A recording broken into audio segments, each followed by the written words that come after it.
LaRouche just wrote a new paper. It's on the website. And in that paper, I'll be honest with you, one of the main topics of discussion is his going after my generation. Uh-oh. Now, What happened there? as not being prepared for battle. And in what sense he means is this question of the future. That we do not have an ability to look at the potential heaven and hell that's before us. That we exist in a time that's related to the time before it and the moment before that and the moment before that. And we don't have a sense of the change which is in front of us in terms of the threat of world war, in terms of the threat of hyperinflation, starvation, etc., etc.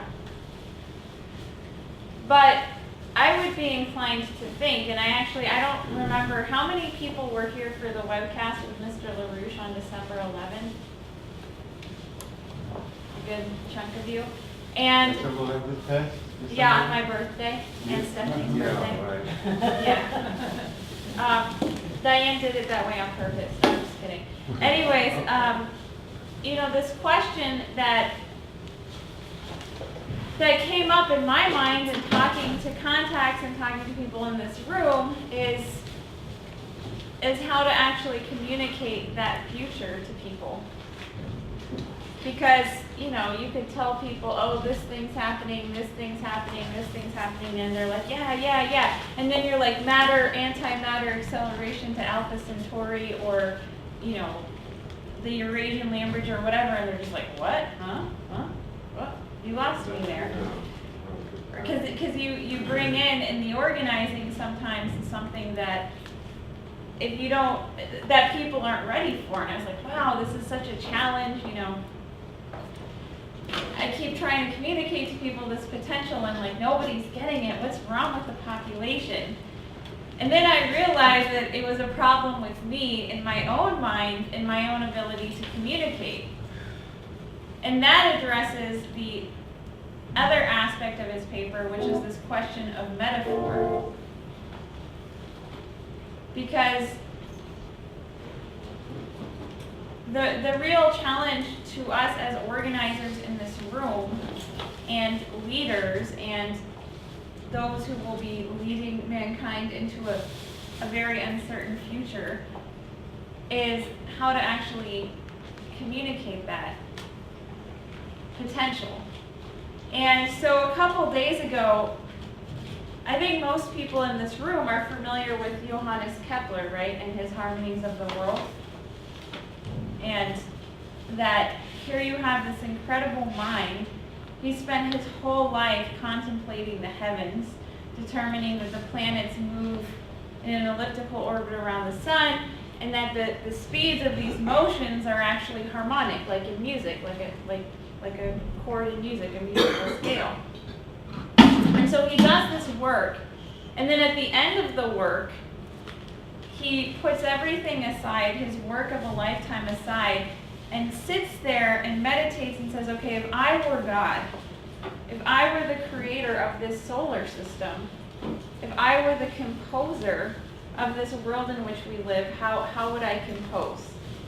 And then he begins to sort of pull out a thread, a composition, and comes very close in terms of proportionality and harmony to what in fact we know in the physical universe or in the solar system. And so a couple days ago, I thought to myself, wow, I need to put everything aside and sit down and think about if I were the President of the United States or if I were the creator of this future economy, if I were LaRouche, etc., what would it look like? Right? Have people here thought about that? And I'll tell you, initially my brain just fizzled. It was just so much, where do you begin? Right? If this system of LIBOR rate fixing and, you know, HSBC drug money laundering and Venetian Anglo-Dutch monetarist thuggery, if the system is not what is going to exist in the very near future, and a new system comes in, where do you begin?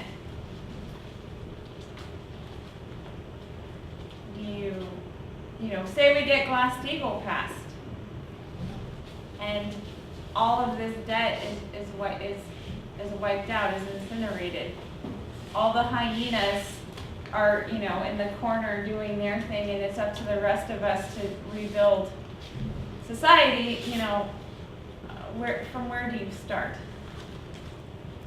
And it's from this standpoint that, you know, you have to approach the credit system. And I'll say, sort of as a tangent, but to come back to this point, is as an organizer, your job is to give people a taste of that. Is to give them a taste of these potential futures. But you're not going to do it by convincing them sense perceptually, because the future that you know is not sense perceptually there for most people.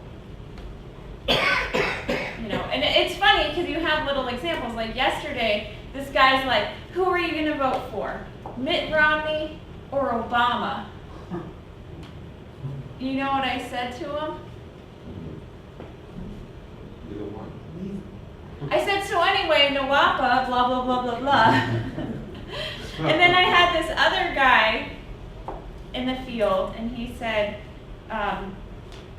well, you know, I'm just going to, I have all my money under my mattress. I'm going to be Oh, God. And you know what I said to that guy? Well, the first thing I thought of saying is, well, that's really stupid because your money's not going to be worth anything anyway, right? But then I thought, no. Then it's just going to go like this, you know, it's just going to be some fight. So then I was like, I didn't say it quite like this, but this is what was going on in my head. You selfish fucking idiot. Oh, what good is your money doing society if it's under your mattress? It's not even about you and the fact that your money is going to be worthless. It's just sitting there, right? And so everybody's thinking as if they live in an oligarchical society, because in an oligarchical society, that's, you know, that's what people are used to living in, right? My money, my gold. You know, have you noticed like the Venetian Empire, the cult of Mithra and Apollo, every empire, the Dutch, they always have this huge building and there's just tons of gold and silver just sitting in it doing nothing, right?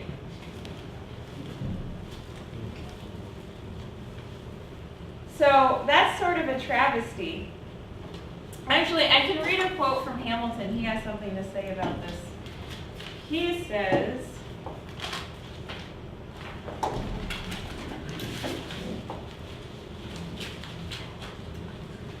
"It is evident, for instance, that the money which a merchant keeps in his chest, waiting for a favorable opportunity to employ it, produces nothing till the opportunity arrives."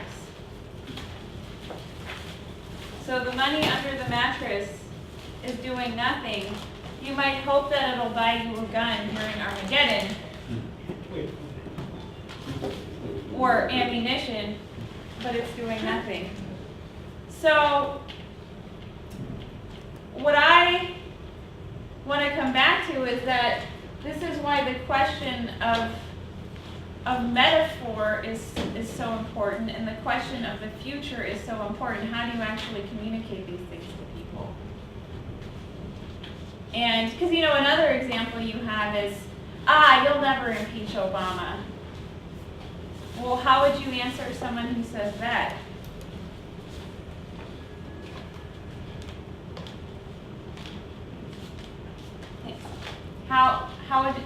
What would you guys say if someone were to say to you, you'll never impeach Obama? you'll never pass Glass-Steagall.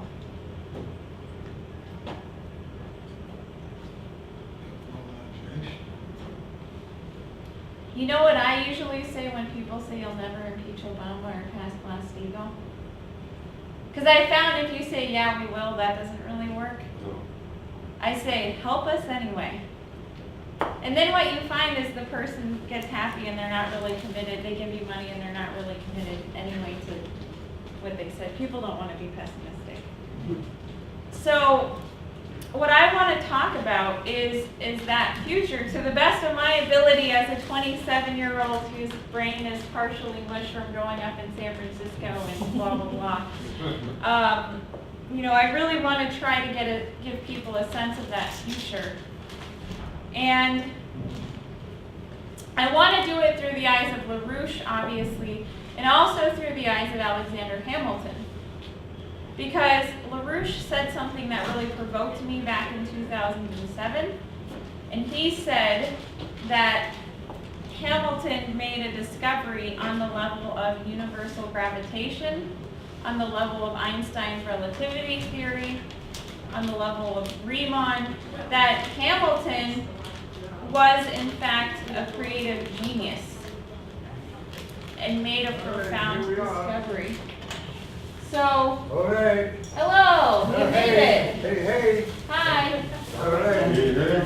We're talking about Hamilton being a creative genius. All right, okay. So, Let me see where I can get we'll it. keep on. Okay. I'm glad the bus came here and not to Atlantic City. I'm not really a gambler. So, Okay, I'm good. you'll never believe it, but I'm in the middle of talking. Oh. Just a minute. Yeah, you can all settle down.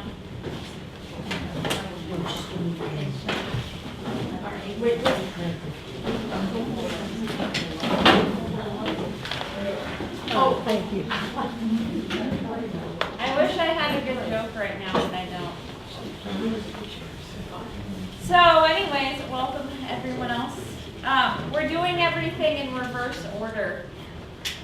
Since, you know, time isn't sequential anyway, so Diane will be here soon. So the idea is that Hamilton made a discovery. And he made a discovery on what you would call national banking or a credit system, you know, something that LaRouche is saying that is the absolute thrust we have beyond this Glass-Steagall moment.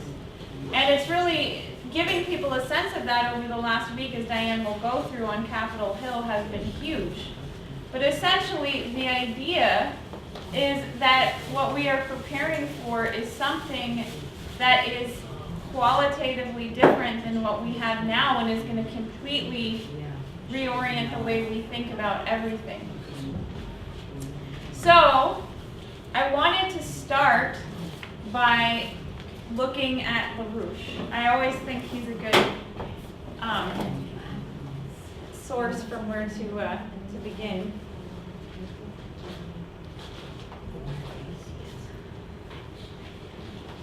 So, can people read that?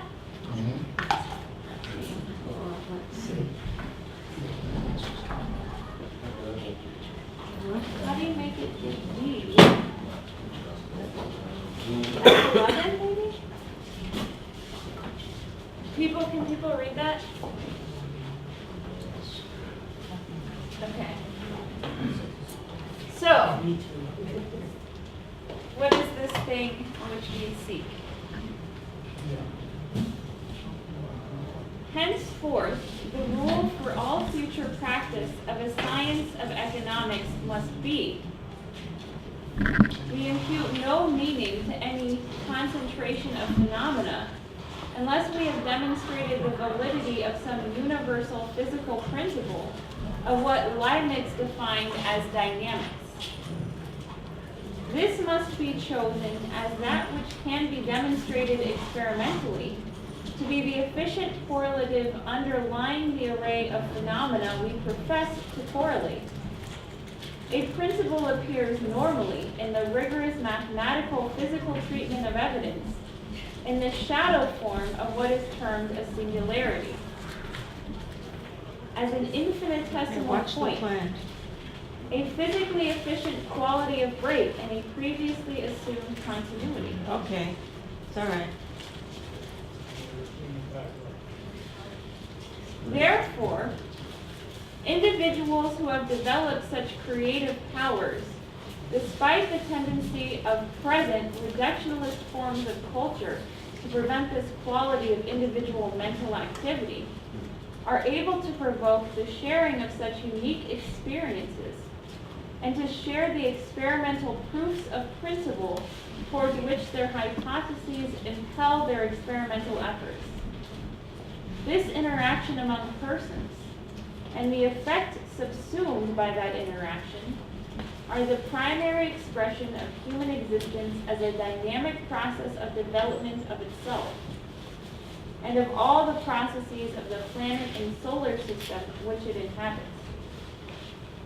So at the pinnacle of the hierarchy of the phase spaces which I have described in this way, the process expressed by the sovereign creative powers of the individual human mind, we approach, without ever overtaking a point of near perfection, the point at which an individual sovereign intellect is able to know itself as such by seeing itself reflected in both the resonant creative powers of other sovereign beings, individual creative persons, and sharing the demonstration of that increased power of mankind in and over the universe, which these discoveries make possible. The image which Secretary Hamilton presents in that location in particular, his subject on manufacturers, is what must seem to the spectator at first glance as a kaleidoscope and literally dynamic process of transformation of the nation upwards in economic power, as by a process of balanced interplay among the development of four great elements of our population's economic activity: basic economic public infrastructure, private agriculture, private manufacturers, and the fourth, which Hamilton identifies in the fashion of the times as artificial labor. The emphasis is placed on all four counts, on the development of the creative powers of the individual, especially the individual entrepreneur of a closely held enterprise, not the large financial corporate power of today.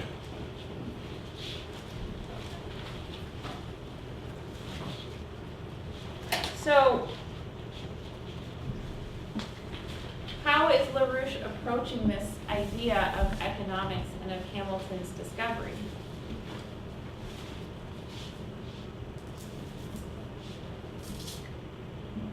Because you have a very interesting phenomena, right? What is it? Because it's funny, in this same paper, I actually went back to a bunch of papers that LaRouche wrote in 2005, and it's all on this question of credit and on Vernadsky. And there's this one, there's this Greenspan, Seneca, and their Baz, Vernadsky and Dirichlet's principle, and then there's another paper, here, it's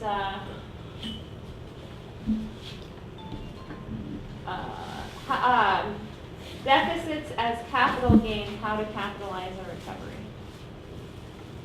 And I probably should have set this up before, but I got a little bit distracted by all the wonderful people coming in the room.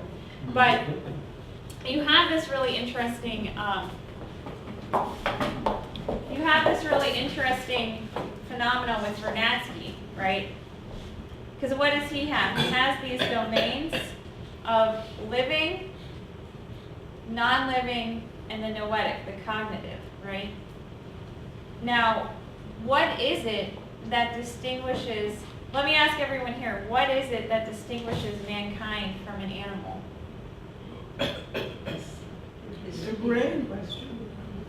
It's creativity, Using of the ability brain. to meet any problems or challenges, whatever they may be at the moment. Solving of the problem. Animals do that too. Animals solve problems? Sure. In their own way, yes. Otherwise, they wouldn't survive. People can use their brain.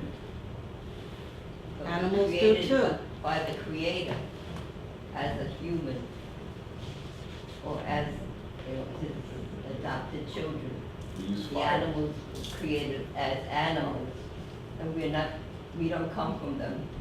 We come from a human being, Yeah. Adam and Eve. Humans, mankind can use fire. So, All animals operate by brain, we do too, but man has a mind, he can think, he can envision things. He knows he's living on a planet under a star in the universe. The lower animals, they don't have minds, they don't know that they're on a planet or that there's a universe. They just operate by brain, by the jungle law, eat, devour, that they don't have minds. The man is the highest form of animal, biologically speaking. He has a mind. He knows that there's a universe out there that he's created, but biologically, man is part of the animal kingdom, like the lower animals are, but he's the highest form of animal, biologically speaking. Well, here's something, right? What? Oh, yeah.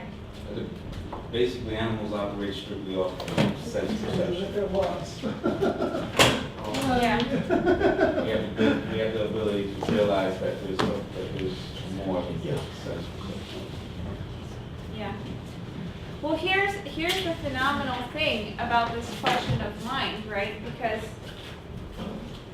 if you not only is everybody in this room have a mind, but their mind affects everybody else, right? If you have a discussion, like we're having right now, somebody says something, and then somebody else is like, oh yeah, and then they say something, and then somebody else is, right? And what you have is over the course of a discussion, you get something out of it more than what if each person were sitting here in silence and not saying anything to anyone. Or, for instance, one individual invented the steam engine, right? Or maybe and then after that discovery, it's applied to the whole economy, right? And so this is a really incredible, unique distinction of human beings over animals, right? That, a beaver builds a dam, its son builds a dam, its beaver grandson builds a dam, but, never do they think, I wonder if I got some gravel and some other things and mixed it up, made some cement, maybe this thing would be more efficient. now you're talking about it, says, now you have to figure out how to drive an 18-wheeler. Yeah, right. If we had a forklift, I think we'd be able to make this dam more efficiently. And so, when you think about it, that is actually something that's very precious to human beings. And what LaRouche says is that is what economics is it's the science of human progress, right? Now, how do you actually maximize that effect? And this is where the oligarchy really gets you, right? Because what they try to do is they try to create splits, like schisms, right? So we'll come back to that, but let's talk about the American Revolution and what Hamilton was dealing with. Because people were in a very similar situation during the War of 1776, right? The War for Independence. People were a lot smarter and more literate than most of the people today, but most of them were living under a British imperial system, right? They were living under a very similar situation, and they had to be organized. They knew that their slavery was wrong. They could no longer tolerate it, but they had to be organized into a higher idea, right? Now, the British East India Company, which ran King George, etc., they were bankrupt. Their debt from the end of the 17th century to the point of the Revolutionary War was hyperinflated. And so they were running the colonies like slaves, much like you have today, right? Totally looting from the physical economy. You had the Stamp Act, you had, I mean, it was ridiculous. So anyways, and what did you have during the war? You had every nation, every state was on its own, right? It had its own currency, it had its own militia. You know, one of the first stories, I don't know if people have heard this, from the American Revolution is you had a brigade from, I forget what it's called, it's in Massachusetts, it's one of these bays, right? You had a brigade from Massachusetts, and you had another brigade from West Virginia. And can you imagine the culture shock when these people met each other? You know, Massachusetts, West Virginia, they ended up getting in a huge fight over slavery, and George Washington had to come in his horse and like break people up like physically and like shake them. I mean, it was just like a total disaster at first. People didn't know what to do with each other. They had different cultures, different all sorts of things, and this is something that Hamilton and Washington had to deal with. And so the real question was, what were they going to do? I mean, for instance, right before we crossed the Delaware, our soldiers had no blankets, they had no shoes, and each brigade, whether they were from Pennsylvania or Massachusetts or wherever it was from, they had to appeal to their particular state for blankets, right? And if their state was able to sew them blankets or get some from the local farmers or whatever, they would bring it in, and then those guys would have blankets, right? It was just not very logistically tight, so to speak. So in 1780, George Washington wrote a letter to the Continental Congress and said, look, if you guys, the reason that we keep losing battle after battle after battle after battle is because we don't have economic unity. And so Hamilton, in the middle of the battlefield, he worked with ammunition, all these things, and having an idea of the future, started drafting a proposal for a national bank then and there during the war, right? And so his idea was that all of the states would put all their money in a national bank, and this bank would redirect and fund, it would take out a loan and it would redirect and fund the soldiery and actually give everybody what they needed in terms of a victory. So in 1780, Hamilton wrote this letter to one of his friends who was the mayor of New York, as most of you here will probably appreciate, and he was a member of the Continental Congress.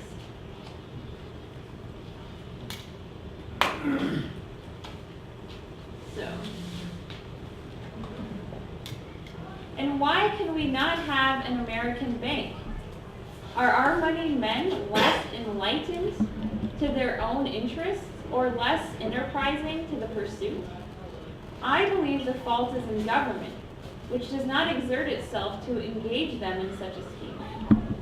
It is true that the individuals in America are not very rich, but this would not prevent their instituting a bank. It would only prevent its being done with such ample funds as in other countries. Have they not sufficient confidence in the government and in the issue of have they not sufficient confidence in the government and in the issue of the cause? Let the government endeavor to inspire that confidence by adopting the measures I have recommended, or others equivalent to them. Let it exert itself to produce a solid confederation, to establish a good plan of executive administration, to form a permanent military force, to obtain, at all events, a foreign loan. If these things were in a train of vigorous execution, it would give a new spring to our affairs. Government would recover its respectability, and individuals would renounce their difference. Wow, there is a party going on next door.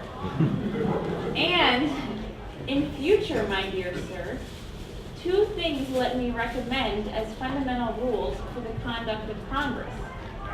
To attach the army to them by every motive, to maintain an air of authority, not domineering in all their measures with the states.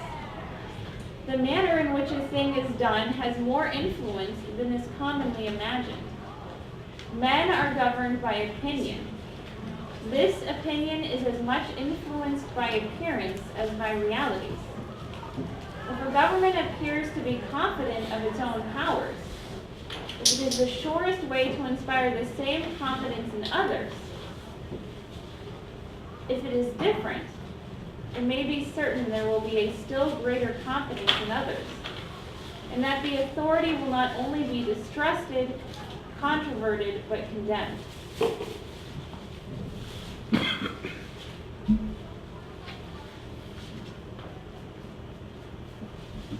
So, already you have this sense, right, of the idea of a complete unity. So, I just want to bring up back to this idea of metaphor, right? Because that is the only way you can communicate to someone who doesn't have a sense of the deeper sense that you have about the way the universe works. And you look at someone like Kepler, right? He had to deal with certain paradoxes, like you guys remember the vicarious hypothesis, where if you use the old models of Ptolemy and Copernicus, if you looked at longitude, you'd see the planet one place. If you looked at latitude, you'd see it another, right? Or actually, so something came into conflict, or you look in the stars, right? And what do you notice when you look in the stars? Does everything move in the same direction? No. No. So, what is it that, so your initial approximation might be like, oh wow, looks like some things move this way and other things move that way, and I guess it's all just totally arbitrary. You've got these planets, and then in the infinite distance you have these spheres of stars spinning around, and you know, it's just, it's,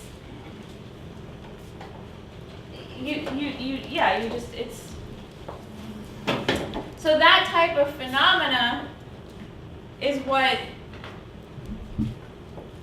Hamilton was dealing with. Because what you find is when there's, and Einstein says this, there's nothing more beautiful than uniting 2 seemingly different things. And that is what Hamilton had to deal with in trying to give people a different sense of his discovery of a credit system as opposed to a monetarist system. So one example, how many people here are familiar with Hamilton versus Jefferson? The brawl. Sort of, yeah. So you had, here's an example, right? You had, we should just all be farmers. Yes, that was Jefferson. right? And then other people said we should only have manufacturing. And there's this huge fight. This is like totally real, and you think about it now and you're like, that's ridiculous. Right? So, what does Hamilton do? Does he choose either side? No, he combined them. Yeah.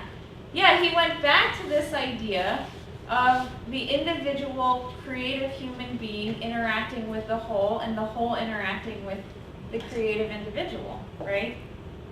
And that's exactly what he says. So he goes through why it would be insane to only have, you know, just like Kepler went through why Copernicus was insane and why Brahe was insane, he did the same thing. Why it's insane only to have farming and why it's insane only to have manufacturing, right? Because there might be advantages to one, like a farmer has more output for less input, right? So it's like, oh, that's great, you know, a farmer that's more efficient, right? But then a manufacturer can be more diversified. And then you're like, oh, that's great too. But that's not where he leaves it.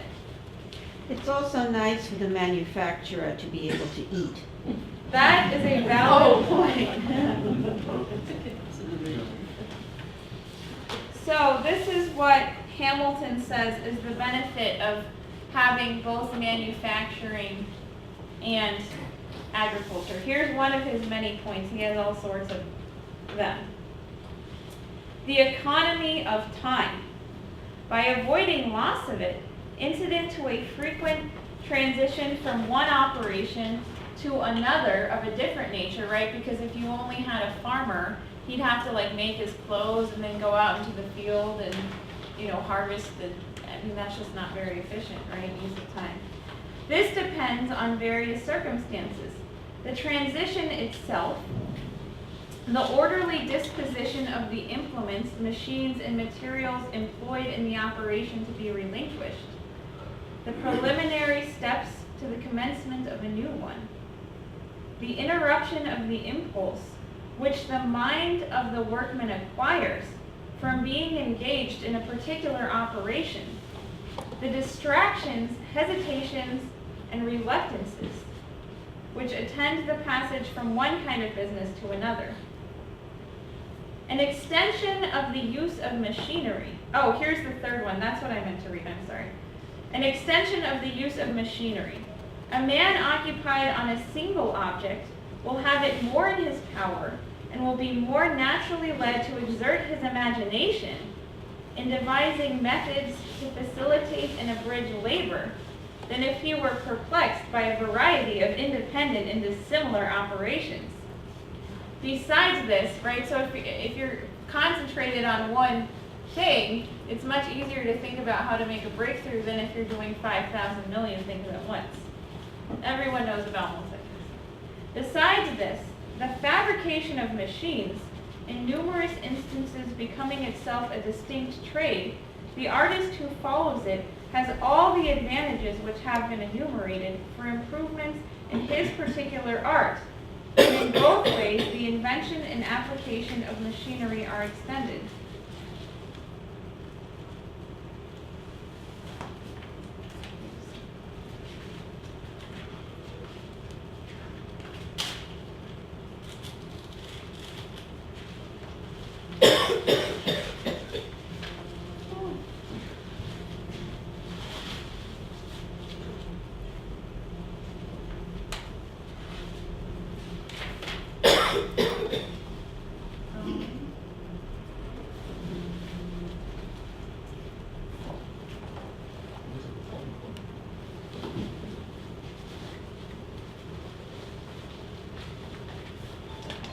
Besides this, the fabrication of machines, in numerous instances becoming itself a distinct trade, the artist who follows it has all the advantages which have been enumerated for improvements in his particular art, and in both ways the invention and application of machinery are extended.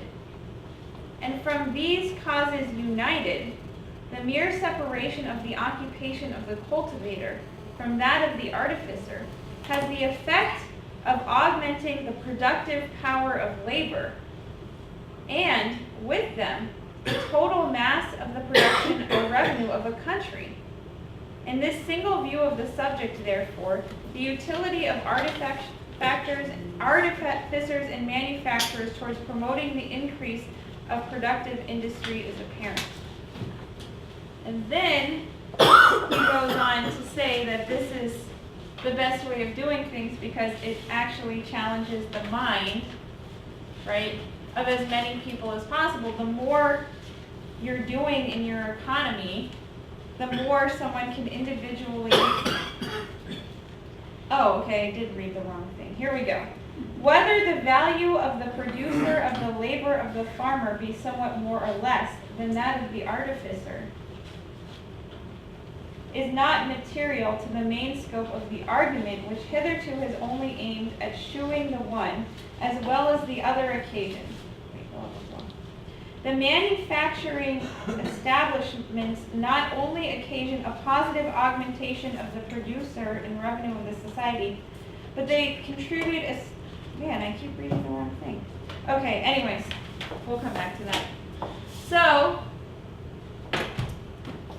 does that make sense, this idea that instead of fighting over whether we should have agriculture or industry, Hamilton says, how do you actually get as many people as possible engaged in creatively contributing to society and increasing their productive output, right? And if you've got a society that's based off of manufacturing, then people are going to be doing all sorts of things. And they're going to feel like they have a unique role and something unique to contribute to society. So that's the way that he approaches this, right? And then there's another question. And that becomes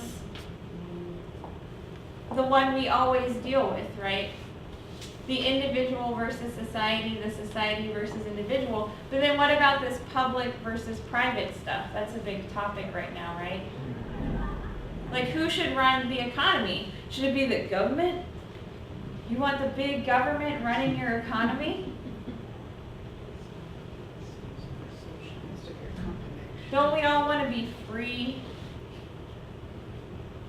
And this is something that Hamilton was dealing with too, right? Is this question of public versus private interests. You know, the individual subverting themselves to the whole, the big socialist government, or the other idea, the individual private entrepreneur screwing of everyone else, like the 1 versus the 99%, right? And it's such a false dichotomy. I mean, this one woman I was talking to the other day, she's like, I don't really understand this 1 versus 99% stuff, because everybody's a human being, right? So, it's like, yeah, so, what? She must have been in. Yeah, exactly. But she did have a point to a certain extent that it's not like some people, like, the Queen of England wasn't born from a 2-headed monster from the swamps of Venice or something like that. She might look like she was. Yeah, who knows? After this, maybe the Queen of England will come after Glass-Steagall too. Yeah. Then it'll But- be good sex. Yeah, right, exactly. Well, she is probably going to come out for Glass-Steagall. I mean, the economy, there was this article that the economy is so bad, she's had to wear the same outfit more than once. And I'm not even making that up.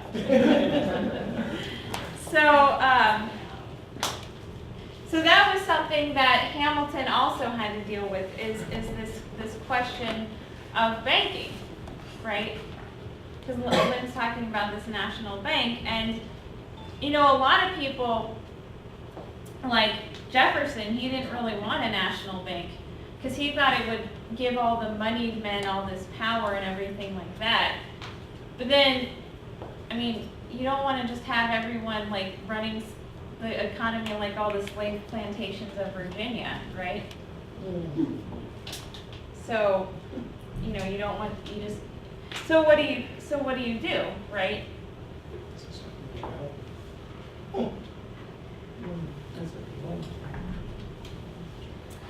So what Hamilton does is he writes this paper on the subject of a national bank. It's a report to Congress. And he's got a 3-step program: public credit, national bank, and then the manufacturing. And let me tell you, this is what happened. So after the war, so he proposes this bank, right? And then after the war, what happens? Where do we find ourselves? We find ourselves with a lot of debt.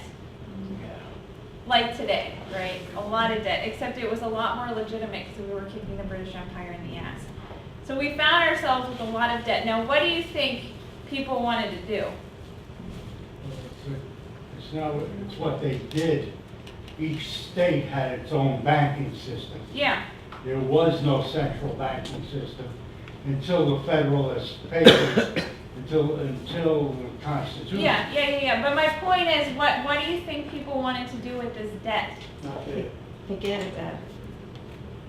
Well, some people said, right back to this idea of irony and paradox. Some people said, what? Forget about it, right? Forget about it. That was the New Yorkers. Yeah. But, I mean, you could see there might be some problems if you did that, right? Well, they might not lend you money again when you need it. Well, yeah. The French, for example. Wasn't it the French who gave us a lot of money to fight the revolution? Yeah. So they weren't going to jump in again if we ever had to borrow again. What if we decided that we were going to pay it all back right away? Where would we get the money from? Well, that's what some people had the idea. Oh, let's raise taxes. Let's cut back on our spending, our government spending, right? Let's tighten the belt loop, our belt. And so, you know what Hamilton did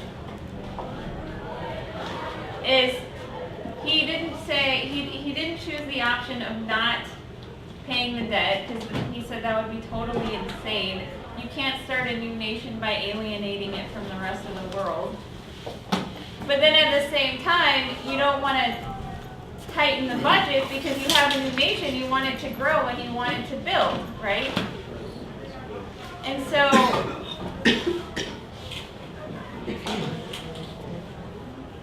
man, they are definitely having a party over there. Kids in an open bar, not a good company. Maybe they heard about Glass-Steagall. So then what? Sorry, it's just been a little bit hard to concentrate with the ruckus, but luckily everyone in this room is on pretty good behavior, so for now. So what did Hamilton decide to do? He decided to do something that probably wouldn't occur to most people, probably anyone else but him. What he decided to do was to take out another loan. You know, why not go more into debt, right?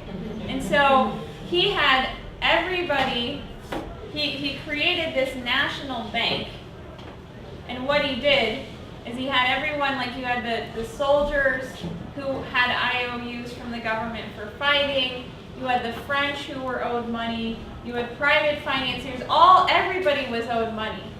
So the idea was, and to different people. So the bank took on the debt of the states, it took on the debt of the individuals, and reissued the debt. And because that debt was tied to this new nation that was committed to investing it in things like the Erie Canal and other, projects, people began to have confidence in it. And he also did a bunch of things that were really exciting. Like he said there's different ways you could pay it off. Like, not everyone has the same interest. Like a big, businessman is different than like, a widow of, someone who died in the American Revolution. So we also said you could turn these things into different types of investments, like the first form of a pension fund, life insurance. You could choose to get paid so much interest over this amount of years versus this amount of years and this type of thing, right? And so he just had this all worked out in his mind, like Kepler's composition of the universe, or like, a Bach fugue or something like that. And then you had this whole discussion about, public versus, coming back to this public versus private interest, right? This bank really behooved everybody, because anyone could, your average citizen, or say you had a group of some sort of municipality or something, they could buy stock in the bank. Some businessman could buy stock in the bank. And it was run in a really interesting way where, the head of the bank was appointed by the Congress, but then the board, that's not true, sorry. The board of the bank was elected by the stockholders, which were all different types of people. And then, but the Congress would regulate it and make sure that it wasn't doing anything, and it would issue credit if more credit were needed for a project. And there's all these just little things that he did that were totally phenomenal. Like, for instance, so there's a lot of stuff that he did that was totally phenomenal. And then certain boundaries were set, interest rates between 2% and 6%. And he was very clear that if you had an interest rate that was above 6%, it would be a total disaster, right? Because it would become such a burden that people wouldn't be able to invest it in things that are productive. And this is key, because you look at Spain right now, and you remember the big crisis for Spain was when their interest rates got over 6% for 10-year bonds. So he definitely had a very good sense of, of what, certain fine tunings and things like that. And then you also had an interesting thing where part of the bank was gold and silver, but most of the bank was just debt. But it was debt that people trusted because it was a union of interests, or what Henry Carey, who was an American assistant economist later on, called a harmony of interests. And so you read through all of his work and what he was able to do, and it's totally phenomenal. But throughout his work, what's actually guiding what he's doing is this idea of the general welfare. Right? What is in the interest of the other? And so he creates a whole composition and a whole economic composition that's based off of that idea. And so now the question is, LaRouche develops it to a certain extent.